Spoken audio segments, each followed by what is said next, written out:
Been through them trenches, been in that dungeon. It's amazing I'm able to still function with the dirt from the prisons that I was buried in. Plus the weight of the world I'm now carrying. But I gotta keep fighting, I can't stop now. For the sisters and brothers that still locked down. For the people that's battling heavy mind wars. In the darkest of hours is when I shine more. Victory is all I see, I'm so locked in. Cause going back in that box is not an option. So I grind all the time, that's my mind state. The sublime intertwined with divine fate. It's whatever for the fam, that's how I'm structured. So when the road gets tough, I get tougher. Some fake, some folded, some fronted. But not me, all I can be is 100. Some fake, some folded, some fronted. But not me, all I can be is 100. 100. 100. All I can be is 100. 100. 100.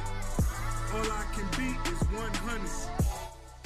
Welcome to B100 TV.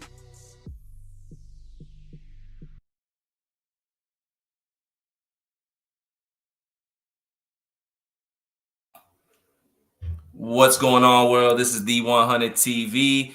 As always, if you've been here, then you already know what the conversation is. We're having real, raw conversation, transparent conversation about things that matter. The basis was prison. It turned into mental health. We don't know where we're going in the future. But today, we're here with an advocate of freedom fighters. I always say salute to the fighters. Salute to the people that keep the conversations going. To anybody that's out there, I just want to say this too. Some people might feel like their voices aren't as loud as others, but even if you're the spouse or the mother that's calling DOC office once a week or whatever it is, don't underestimate your calls. Don't underestimate your impact. And that's how I'm gonna start off on that. I want to go ahead and introduce or allow my next guest to introduce herself. You can go ahead and introduce yourself to the world. Will do. Hello, I'm Santia Nance. I'm a co-founder of Sisters in Prison Reform in Virginia, and also the editor on brilliancebehindbars.com. I'm also a loved one of a loved one who is currently incarcerated in Virginia. Yeah, so we talked a little bit about that. We talked about the reality of us both having ties to Virginia. What I like about this podcast, this platform, so many people are reaching out, wanting to be a part of it, because it's a platform of many. It's not just mine. It's a platform of many. We came in contact because you have a loved one that's currently incarcerated. I have one, both in Commonwealth, and I was also incarcerated in Commonwealth. So again, salute to you. I know the importance of having somebody have your back. I had my mother. I had the woman who became my wife. Man, I had some people that had my back, and I'm excited because I get to ask people like you that know where the resources are at. I get to ask you a bunch of questions because there's a bunch of guys like me that are gonna see this that they don't know. We talked for 5-10 minutes before we got up here, as I often do with all of my guests. And you gave me like 17 pieces of information I never heard of in my life, including instructing me to get on Twitter, which I appreciate people that's like, yo, you need to do so I want to get into a little bit of social media too, but I just want you to really, you already spoke about Brilliance Behind Bars. If you can kind of talk, I guess maybe start there, the purpose behind it, how it started a little bit more in depth, and then maybe if you want to transition to just a different resource, different things that you know of that you're a part of that's going to be able to help guys, men and women, the youth that are coming home from behind bars. For sure. There's so much. And I'll try not to completely just overtake the whole thing. So I might stop here and there so that you can either ask a question or be like, girl, breathe. I definitely got questions. Awesome. So for me personally, I got into criminal justice reform because I actually reconnected with my loved one, who is my fiance. His name is Q Patterson. And he and I were college-ish sweethearts like during that time. We also met in high school, and we had our time when we were a little younger. And then what happened was we lost contact. About a year later, he goes to prison. Hadn't talked to him in a long time, but he and I, our families we knew each other's families. So I knew his sister, I knew his mother, he knew my mother, he knew, like, he had been around. So what happened maybe like 5 to 6, 7 years ago, his sister actually reached out to me because she and I were Facebook friends over some point in time period. Like, his old Facebook still exists from 2007. Like, we used to be, like, our pictures from 2007 are still in the Facebook averse. Hey, And metaverse. It's the metaverse now, isn't it? I don't know the what metaverse. Like, our Facebook pictures are still out there. When I see my face shift over on Facebook, I was like, I think we're here. Here we are. It's definitely happening. But we reconnected back 4 years ago or so, and started messaging on JPay. I had never known anybody in the Virginia system, really. My brother, he spent some time in jail, but I had no idea. Like, my mother was the one that was dealing with that. Yeah, it's different. My wife talks about the same, because she was in Georgia, and she never. I'm in Virginia. She's like, "What is all this? It's different out there. The Commonwealth is different. Very different. Yeah, it's exciting. There's a lot. That's the word. Is that the word? You excite your perspective. That's good. I've never heard anybody say it's exciting. That's what's up. That lets me know a lot about you. Yeah, it's very exciting. There's a lot to learn. There's a lot to do. There's a lot of people to talk to. Right. I had no idea, though. I didn't know what to do. And he told me why he was in prison, which was something that, he did not deserve 20 years for, and I was like, why are you still there? And this was probably at what, the year 10 or something like that. He had been in there for a decade. He told me that the two guys that were also charged with the same thing, one of them never went to prison. The other one got out after 8 years, and he's still sitting there with a 20-year sentence for whatever, like, didn't make any sense. I'm like, is there anything anybody can do? And he's like, no. And I'm like, are you serious? And I'm very, very well versed in the Googles. I have an undergrad in advertising. I've been in the game for a decade with jobs that give me lots of. I have all the information, and I could not figure out how to get this man out of prison. I'm like, why aren't there ways to get out of prison? But long story short, I figured out that it was a system that was making it so that he could not get out of prison. And you think about what you've seen on TV and what you've heard, and not understanding that everything from a policy standpoint is different state by state. That's what that's the issue. That's a perfect segue. I was literally about to ask you, do you think there's a difference? Because people have asked me this. I've given my answer, but I want you to give yours without any influence. Do you think there's a difference between a Commonwealth and a regular state? Do you want to touch on? I don't know. I'm not going to even tell you what my answer was. You could probably guess, but I can guess. Yes and no. I do think that there's something very interesting about Virginia as a state. I think about, and this is actually a funny story. So my fiance, Q, he got arrested the day Obama was elected. He likes to tell this story. But that day was a day that none of us thought would ever come. It was the first time I ever voted. Yeah. It was a moment. It was a whole moment. I was in the street. I went to VCU undergrad. I was in the street. Like, we literally were in the street for hours, just walking down the street with who knows who. It like shut down the entire city. Just breathing air, being proud to be Black. My grandmother, I remember I called her. I was loud, but we was feeling good in there. So we was watching. I'm from Chicago, so it was magnified. And my grandmother, I was able to call her. My grandmother was crying. Before she passed. So I can only imagine, you're in a moment like that. It was fantastic because the school, like, that was a big time for young people because, it was really about us all registering and actually caring about politics during that time period. I was a junior in college, I think, at that point. And it's just he and I were not in contact.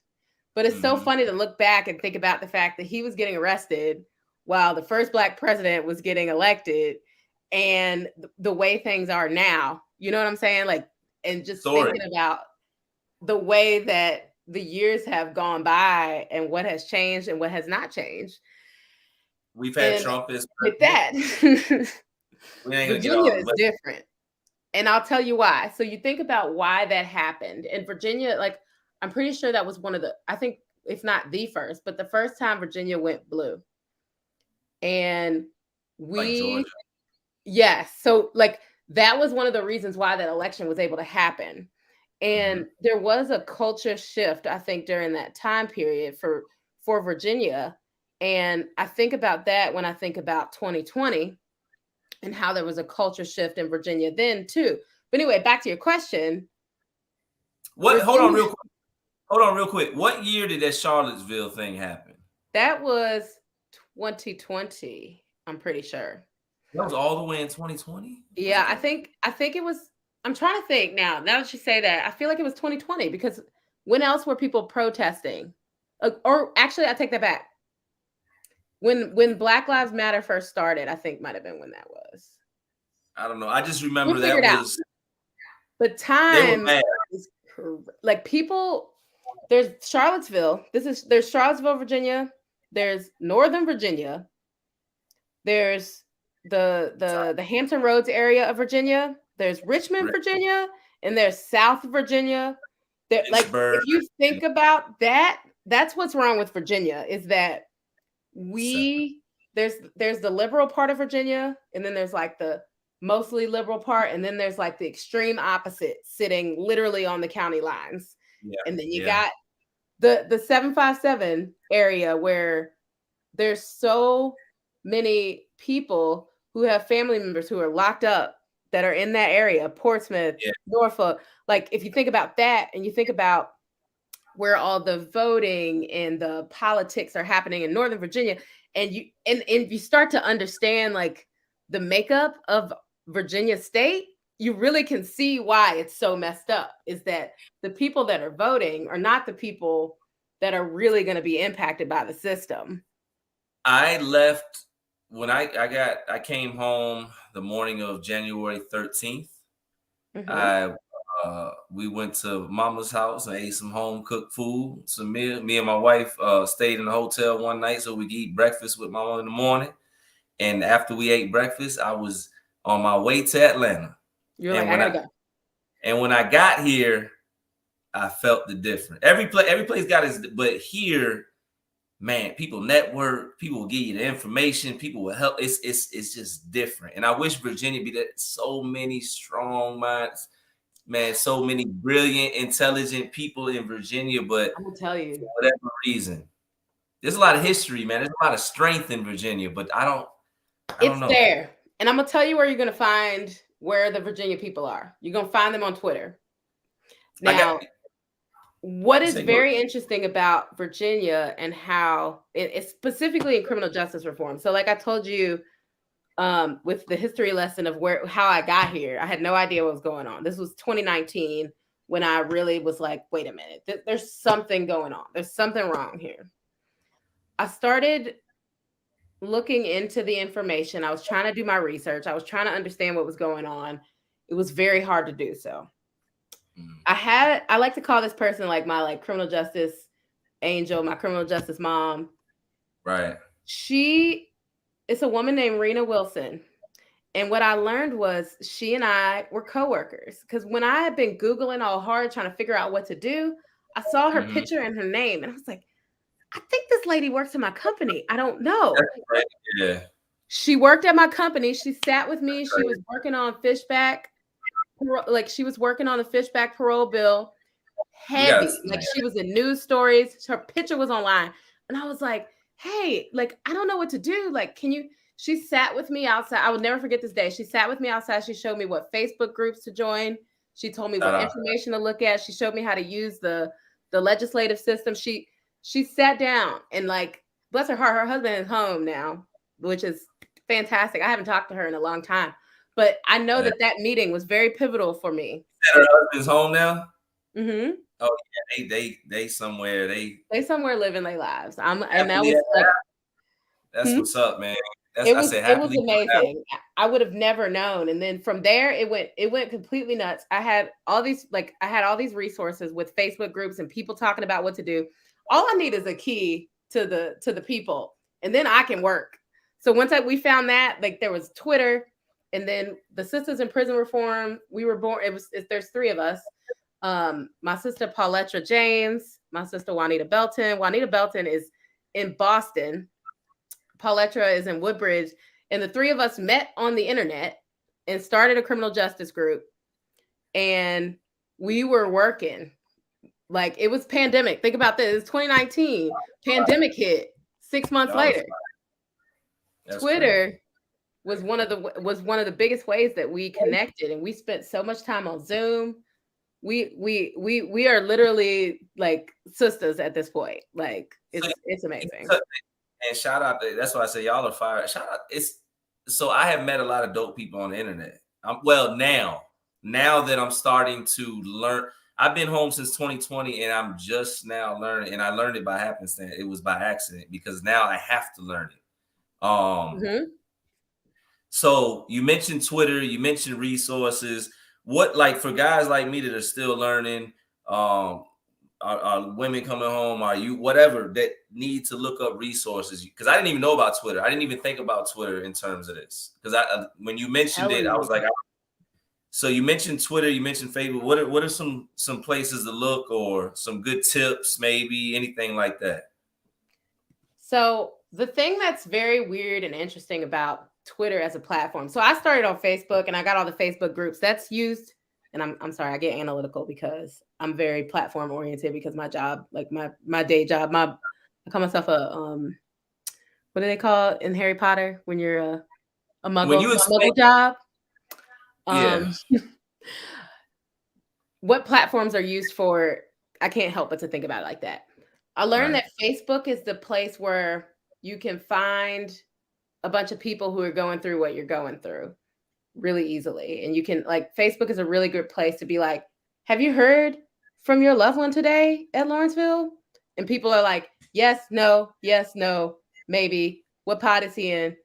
Like, where, so we start to figure out, like, that's a great resource for stuff like that. Or like, did anybody know that the visitation was closed? Like Twitter is where all of the political moves happen. So the thing about Twitter is the access that is allowed to you from it's very much like you get on a really even playing field on Twitter. So you start to see, like, you have more access to the political figures in the state.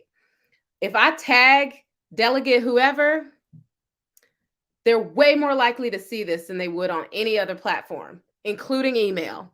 So it becomes a place where if somebody likes what I said, it gets retweeted, it gets elevated, it gets replied to, it gets likes, and the delegates are more likely to see it.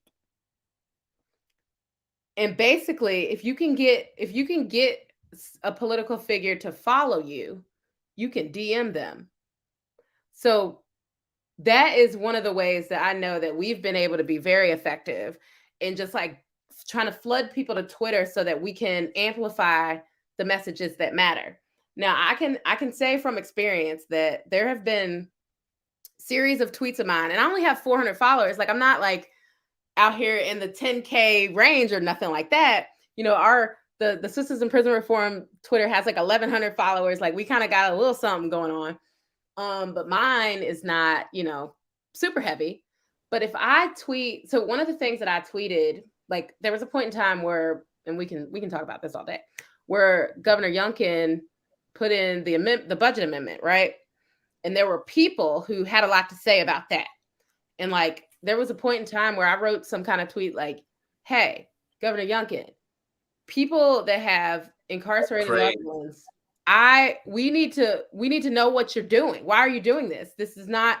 So then you start getting all the likes, the follows, the retweets. and the replies, the people who are going through the same thing have Now something there's to say. attention on it. Hmm? I said now there's attention on it. There's attention. Now you gotta respond to it. And if you choose not to, if you choose not to, then it looks like you're still responding. So you got to do something. Exactly. That's so crazy. Like I think that what happens if he doesn't notice, somebody does, and it becomes a place where you can tag news outlets, you can tag other loved ones, you can tag organizations, you can tag, other people who might pay attention to the issue. You can put videos up, you can put images up, you can start to tell a story. I gotta get in. I'm telling you, your voice on that platform will be very. And the thing about the Twitter algorithm, I'm sorry, I'm getting very technical. Twitter's algorithm is the best one for what we're trying to do. For real? While there are, because the thing that Twitter does in the science, information. But the science of Twitter is all about topics and information. And what happens is when you're like TikTok is like this, every social media platform is like this. Don't get me wrong. Right. But Twitter was built on that and creating like places for you to talk about what you're into. Like that was the original meat, bread, butter of that platform. And what happens is it knows who you're following. It knows who else you want to follow. It knows this person is close to this person. It knows this person follows this person. These tweets are the most popular. Mm-hmm. What about somebody because this is your wheelhouse. I feel like this is obviously your wheelhouse. Somebody had a question and I couldn't really answer it because if I don't like to answer things. They asked about Clubhouse. Clubhouse is nice. I think what has happened is Twitter Spaces kind of took a little bit of that fire. And I think what happens is, so actually during the time when the budget amendment got enacted, whatever, there were a lot of questions. And also during the 2022 legislative session. So the Citizens in Prison Reform, we work on, you'll hear our names mentioned with Second Look, Virginia. So we were the part of the original coalition, for lack of better words, that created Second Look in Virginia. Created is also very loose. And we were able to hold Twitter Spaces for the people who are already talking about it on Twitter.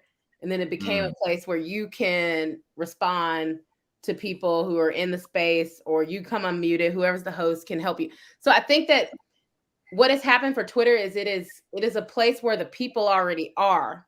And then you can activate the function of Clubhouse there versus trying to invite people to Clubhouse. It's we've found really good success with Facebook Lives if there's one person. So I cannot go without naming the Humanization Project. Jen of the Humanization Project, and again, I'm late. I was 2019. I don't know what work was done prior to that, really. But I know that the way that they did Facebook Live was very effective. I watched the numbers grow every week. They would try to do these these Facebook Lives in 2020, when earned sentence credits first launched, or it came out, it got introduced in 2020 regular session. Then it got reintroduced in 2020 special session, and it passed in special session. But that whole year was all about getting advocates and advocates that wanted to be advocates the information to go advocate, go email, go call, go write about this, go post it, go tag your legislator, go tell your legislator what you need, what you want, and that was something that I thought was I was lost. I'm lost till today. I thought Twitter was for when random pop icons say crazy things and get kicked. I didn't know. I'm telling you, when you get on there, you can follow me, and you can follow, go look for any legislator you like anyone. And then also there are people, so not all the advocates, but a lot of advocates, a lot of organizations. What you'll see is that all of the criminal justice stuff is all connected. So then if you follow an organization you care about, if you look at their list of people you follow, there's just so many, there's just so many people to see what they're saying, and then you can say something and then you get retweeted, and then so follow, like, I'm getting, for the guy that knew nothing about Twitter until 36 minutes ago, I'm getting thank you, Miss Santia Nance. And for everybody else, if you're like me, I'm getting, get on Twitter, find people that are in the circles you want to be a part of, and start having conversation, just like the real world. Go find the people in the real world that you want to start having conversations with. That part. I want everybody to get stuff, but I love social media. I love what you can do. I love the power of it when it's used the right way. So thank you for that, Jewel. I know we're getting to, this is going by fast. I got 17. I mean, he hasn't bothered me, so we can do another few minutes if you like. Throw another 5 on there. Because I got it. Okay, so I'm gonna ask this while you give me green light. We're talking about that. We're talking about. I just want to kind of back up. You and 2 other women, boom, power the internet. I want to. I felt like you touched on it, but I want to get back to it. Absolutely. One of them you said, one of them's in Boston. You said one of them's in Boston. Juanita is one of in Boston. I don't know if you had met any of them face to face. Well, no, not it's all internet. Twitter. Straight all internet. So you guys have came together. I know it's, most of us that are advocates and all that, we tend to be humble. We don't necessarily shine lights on our direct work. But what are some things that you guys have been doing and getting into? And can you shout that out one more time, your organization, please, man? Because it sounds like I got a feeling you guys, you already said 1,000 things you're doing, but I feel like there's 1,000 more. I would love to talk about sisters. I think 2022 has been an interesting year for us. Like we had a lot going on. So the Sisters in Prison Reform is my organization, and I'm a co-founder, and there's just 3 of us right now. But like we've always heard, like my sister Paula always says this, that people are like, they really think that we're like a national organization full of a bunch of people, and there's 3 of us, and it's a beautiful thing. Like we have accomplished so much. I think 2021 alone, 2022, like Second Look Virginia passed the Senate, and we had a lot to do with that. Like we were there, we created events, we did so much advocacy on that. That was major. Mm-hmm. Because I mean, again, former somebody was formerly incarcerated, man. Every year you would wait, you'd hear about General Assembly. There'd be rumors, and a lot of times it would be hope thrown in the air that turned into rumors, and and it was stressful. And I remember at one point I lost hope in the General Assembly. I was excited, but after a certain number of years, I said, man, I used to hear it, and then I became bitter with the General Assembly. I told the guys, man, they ain't gonna do nothing.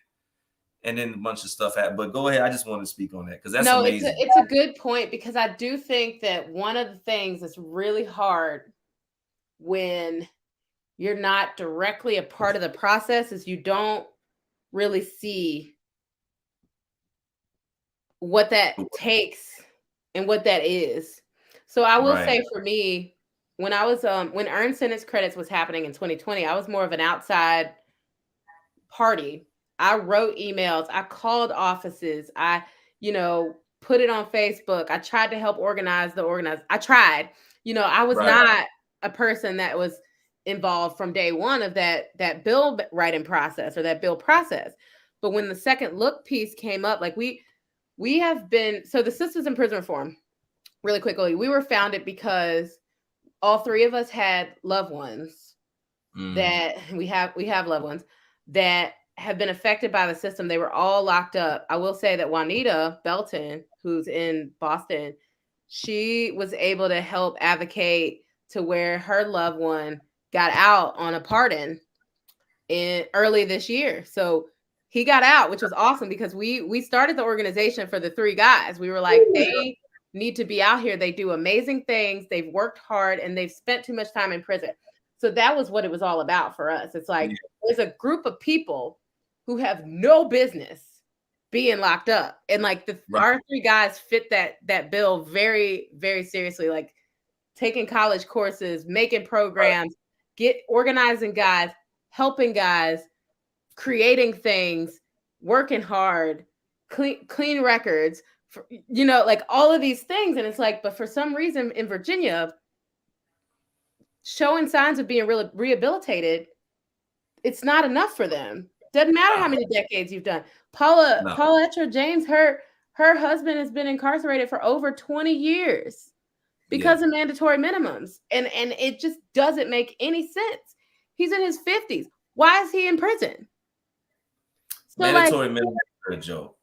Yeah, and so we've done a lot of work on mandatory minimums also, very serious about mandatory minimums. But Second Look was our baby because Second Look is all about people who have spent 10, 15, 20 years behind bars and could come out into society. So like that's all about going back that's about going back in front of the court and having the court, the state, the jurisdiction that you were sentenced in say, oh, okay, this person's rehabilitated, versus it coming from the governor or, you know, there's no other option. So we're like, how can we help push something that says there's all these studies that say if somebody spent this much time in prison, they've aged out of crime. They haven't, you know, there's so many studies. There's so many. We got to do a whole nother. I would like to have all three of you actually come do a panel. We're getting going. Oh yeah, we would love that. We would love my that. My wife would like to have, because they're getting ready to do have a panel of the ladies up here that are in relationships with guys. I've done a panel with guys that are. There's a whole bunch of stuff going on. Let me know. We will connect, because I do think that this is something that has been such a big deal in Virginia, because as you know, they just keep people locked up, and it's a big problem. But no, Sisters in Prison Reform, we've done so much. Like we've actually spoken for, because we have this access to a bunch of not a bunch, but some national organizations, like support from them, and also just like other Virginia state organizations. Can't go without mentioning No Left Turns, ACLU of Virginia. There's a lot of organizations that we've worked with, and FAM, who's a national organization, but they've been so helpful with us. They've made videos about us. We've gotten op-eds out there, like through the national organizations. We've done panels. We were on Black News, the Black News channel. We've been out here. So we have been working. Keep going. I mean, unless you got, I tell, you know, self-care.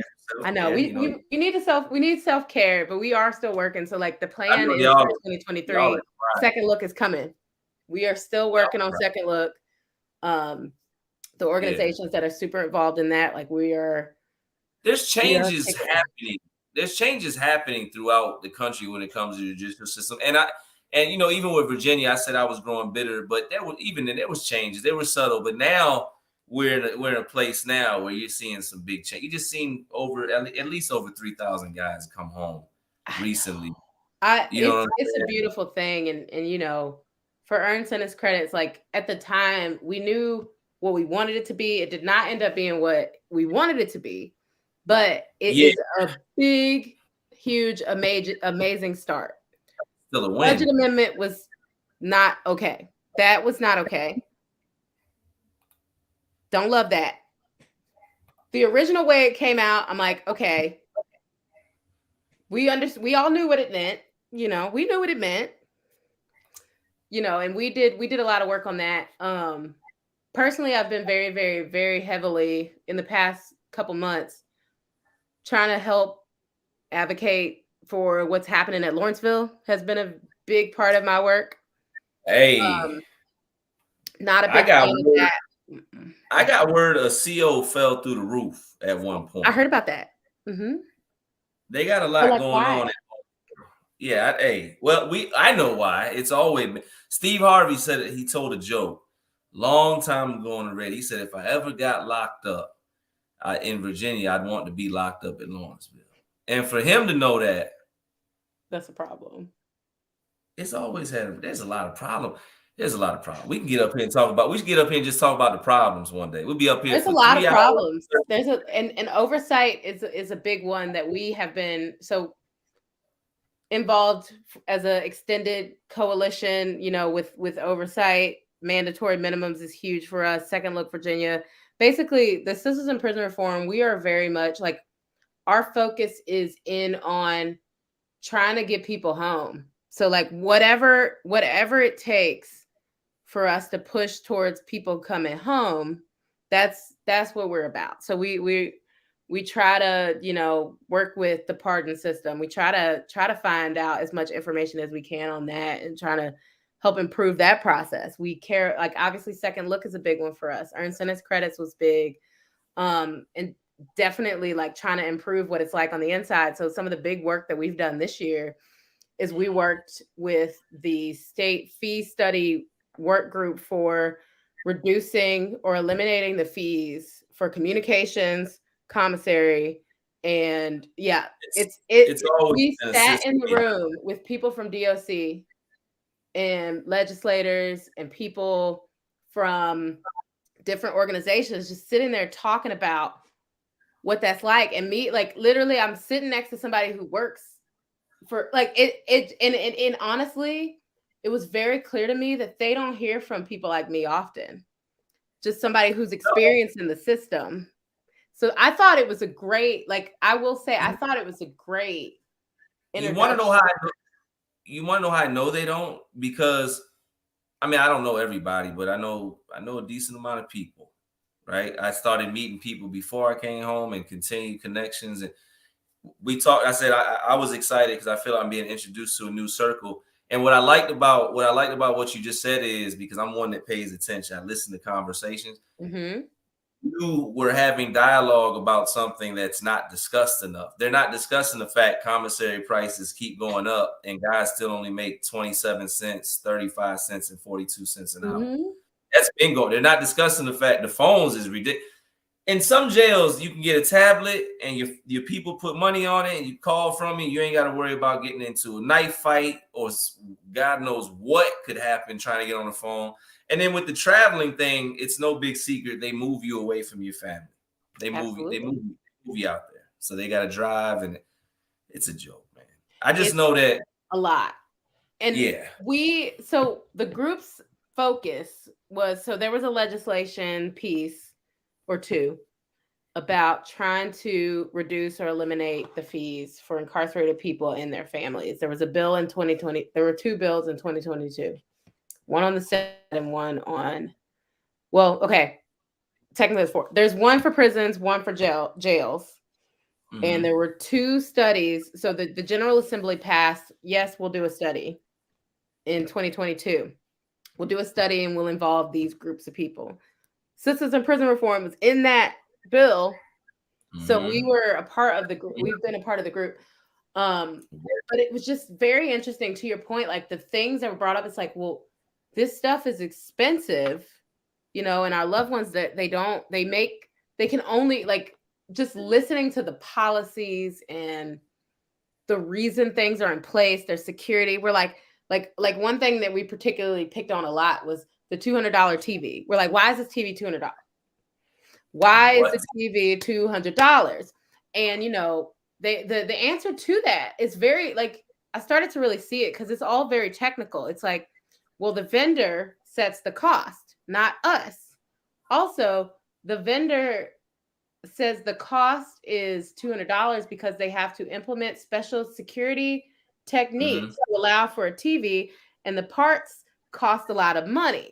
So when you think about that from somebody who works in corporate, and that's what they're hearing from a vendor, and they handling all these other things, they're like, oh, that's great. You know what I'm saying? So it's like, it's kind of like when you start to think about the system, it's like, while it's the DOC, it's really kind of driven by the key fees and the JPays and the GTLs of the world. And it's a never-ending beast of it's a conglomerate of oppressive individuals that are capitalizing off people. Mm-hmm. You can say it, we can say it in different, but that is what it is. I understand, guys.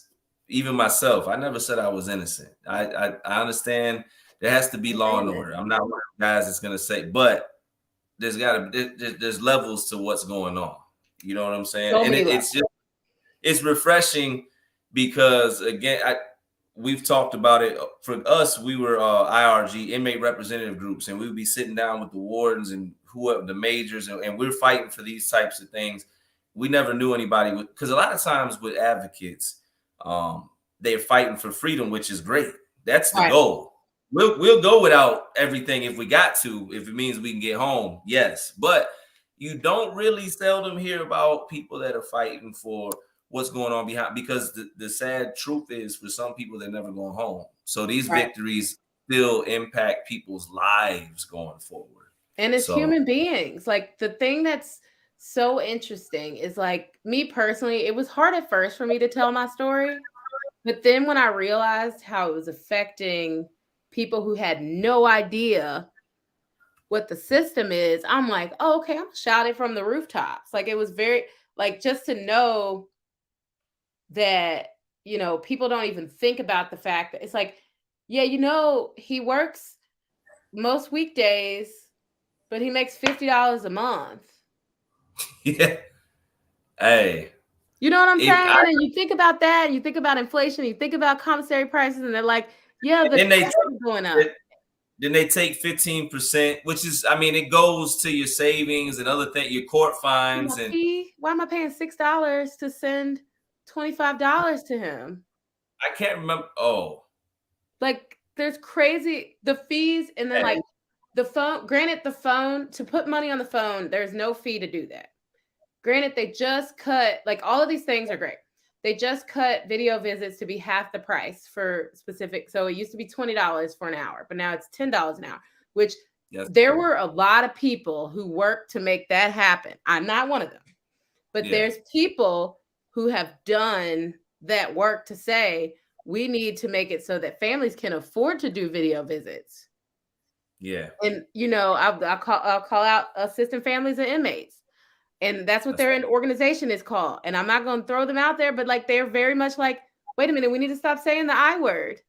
You know what I'm saying? And like, we found ways to, like, we sat in the room during the fee study work group, and my sis Pauletta James, she said, y'all need to start using incarcerated individual, and had the people of the DOC in the room saying incarcerated individual. And it's just like, you think about that, and it's so impactful. Yeah. Shifting the conversation shifts the perspective. I tell people that all the time at the school. I tell my students, I say, you got to shift the conversation. Absolutely. And it's a beautiful thing. And it really takes a day at a time, a person at a time, and like trying to get people to know more. Like, there's so much work to be done. Like, there's a lot of work to be done. So I feel like there's so much more we can talk about. But people we didn't even talk about Brilliance. Quader Patterson, he came up with Brilliance years and years ago. When we reconnected, he was like, this is an idea that I have. I want people to have a platform where they can tell people how smart they are, and that they have done so much work, and they have opinions, and they are human beings, and they write, and they make art, and they make music, and they write books. And he's like, I gotta put, like, people need to be out there, and it needs to be accessible. Like, there are people out there. So I'll tell you real quick. So this is what we do. He writes a prompt every couple months. I'll be getting busy, and he'd be like, babe, I want to write a prompt. And I'm like, babe, I don't have time to do this. But we used to do monthly. Now we're trying to do every couple months. But he'll write. Me and my wife before I came home. Me and my wife, I used to drive my wife crazy. She was doing. Now I know it's hard how much she's doing. It's a lot. It's a lot. And he'd be like, I know you're working. I didn't know. It's a lot. But I made the website a couple years ago, which was awesome. I love making websites. So it was kind of fun for me. And basically he writes a prompt, and he asks questions to people who are incarcerated. And he sends it to me. I edit it, and I send it to a list of people on JPay, from Brilliance Behind Bars on JPay. And I try to do it on Free Reply Wednesday, so that they can send me a response, and then I can post people's responses on the website. And that is how that's ingenuity at its finest.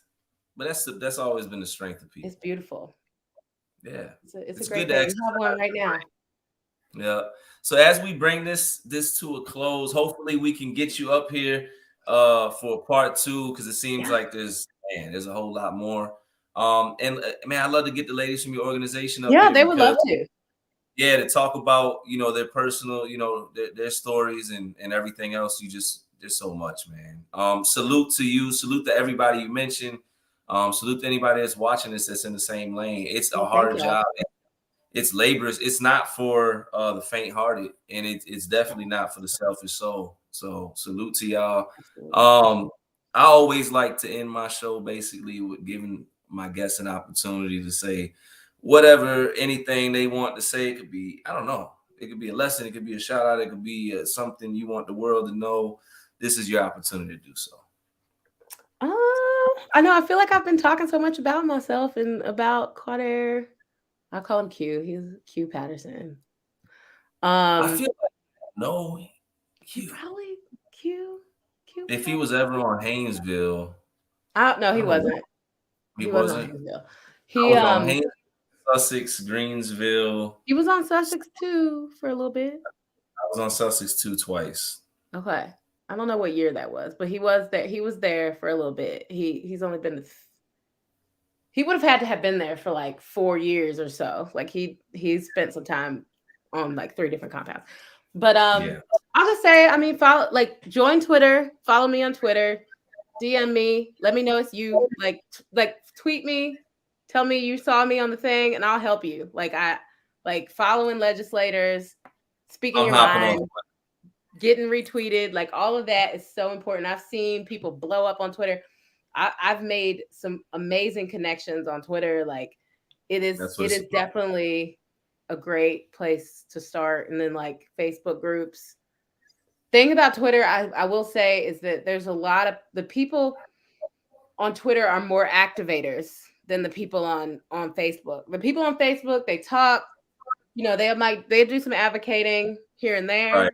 But the Twitter people, like that makes sense. I have multiple Twitter accounts, but like this one is criminal justice. So like that's the point. Like I try not to do criminal justice on my like old school Twitter from like 2008 when I first made it. Yeah. But I do it on my like the Twitter page Your Loved One Q is where I do all of my criminal justice work, and basically there are 2 different feeds. So my other feed is like all like Lotto said what? Yeah. This one is like you don't want to think about it. Right.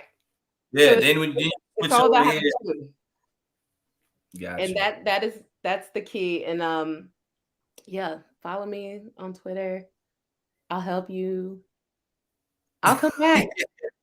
I'll invite the ladies. We need to do this before the year's out, because they would love. We've done podcasts, we've done TV interviews, we will talk all day. Like you will definitely get an hour out of the 3 of us. Come on, let's go. So I appreciate you so much. You gave me a lot of information. I know you gave anybody that watches this that got something from this. So I'm saying thank you on their behalf as well. Definitely follow her on Twitter. Get active on Twitter. Start networking. If you're one of those people that maybe you're coming home and it's hard for you, because I get that you might be an introvert, get on social media. Absolutely. It's kind of a good way to get up, into society, into some conversations and stuff like that. And the other thing is, she listed about 5 billion organizations, including her own. A lot of times people are like, I don't know how to get involved. I'm pretty sure if you get in contact with any of these organizations, say, I want to help out, they're not going to turn you down. I have that. Yeah, I think that's what's going to happen. So there's always a way to get active. And again, man, do not give up the fight. That's what I'm hearing. Yeah, I'm always I like listening to what's not said in the conversation. But what I got overall was don't give up the fight. Absolutely. Salute. I gotta say again, salute. You said one of the individuals, she brought her husband home, or no? Yeah, you said you brought her best friend, but yeah, friend brought her best friend home. I just sent you a YouTube, the video that Fam made about us on there, and you'll see, because the video Fam is I forget what they call themselves, like what they families for criminal justice reform or whatever they're changing it to. It used to be Families Against Mandatory Minimums, but they are a national organization and they're fantastic. And they try to provide resources to local organizations all over the country, but a lot of their focus is on the federal system, but they have specialized people that work in Virginia and work in these different states, and they have been great. They've helped us with storytelling workshops. This video is like very high, like it's a high quality video. Like it was very much. They know stuff. You know what's crazy, and I want to say this before I end this live.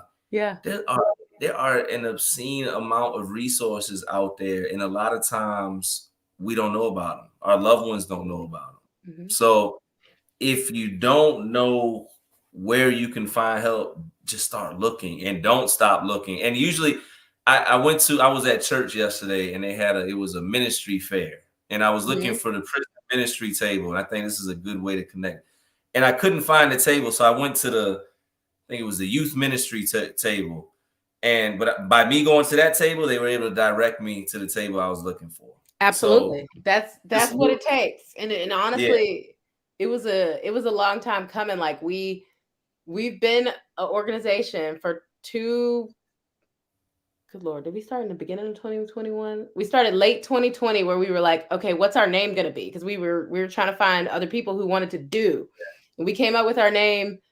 I made a website. We came up with the website content, our mission, and like we just hit the ground and we started working and we got opportunities from working. That was what happened, So hey. Salute to y'all as we bring this to a close. Salute to you, Miss Santia. Definitely appreciate you. Free Q, free Jefferson, free everybody that needs to be free. Don't stop fighting. Don't stop being a voice. Don't stop being a voice. That's the takeaway, man. Nothing but peace, love, and blessings to each and every one of y'all, because you could have been anywhere in the world, but you're here with us. So we appreciate your time. And keep appreciating yours. Somebody told me that earlier today. Matter of fact, she told me, keep appreciating your time. Till next time, we'll have you back up here for round 2. It sounds like you gave a verbal and a hit. So definitely appreciate you. Thank you so much for being a part of this. And that's it, man. Till next time. Peace. Next time.